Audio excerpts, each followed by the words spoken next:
Ang pagbasa sa sulat ni San Pablo alang sa taga-Roma.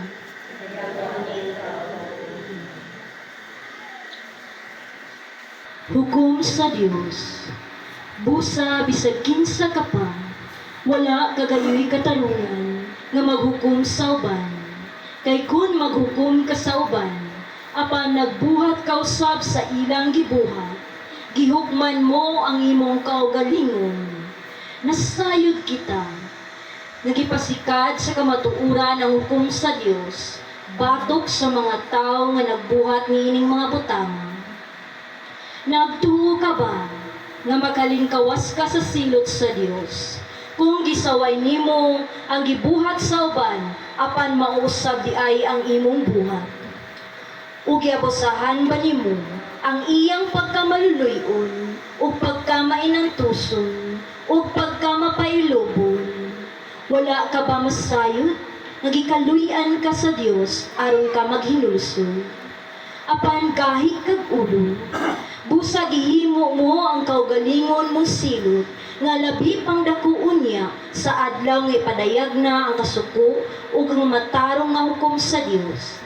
Kay hukman sa Dios sa matag tawo sumala sa iyang mga buhat.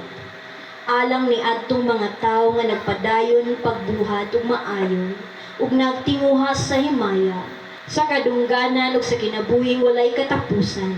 Hatagan sila sa Dios sa kinabuhing dayon. Apan ipahamtang sa Dios ang iyang kasuko ug kapungot ngadto sa mga tawo nga naghuna-huna lamang sa ilang kaugalingon ug nagsalikway sa kamatuoran ug magbuhat sa daotan. Sakiton o pantuson ang tanan nga nagbuhat og daotan. Una ang mga Hudyo ug unya ang mga dili Hudyo. Apan hatagan sa Dios og himaya, dungog ug kalinaw ang tanang nagbuhat ug maayo. Una ang mga Hudyo ug unya ang dili mga Hudyo, kay walay pinalabi ang Dios. Ang tanan nga nakasala nga wala mailalom sa balaod ni Moises, laglagon apan dili pinasikad sa balaod. Ang tanan nga nakasala nga ilalom sa balaod, hukman pinaagi sa balaod. Kay dili pinaagi sa pagpamati sa balaod, nga ang tao mahimong matarong at ubangan sa Dios, kundili pinaagi sa pagbuhat sa gisugo sa balaod. Ang dili Hudyo wala mailalom sa balaod, apan kung sa kinaugalingon nilang paningkamot, magbuhat sila sa gisugo sa balaod, kana nahimong balaod alang kanila, bisan tuod wala sila mailalom sa balaod. Ang ilang binuhatan nagpakita nga ang gisugo sa balaod nasulat diha sa ilang kasing-kasing.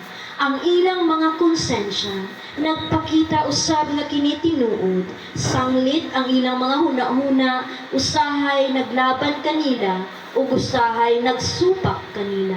Sumala sa maayong balita nga akong iwali, mao kini ang mahitabo unya ni adtong adlaw, nga ang Dios pinaagi kang Hesukristo maghukom sa tinagong mga huna-huna sa tawo.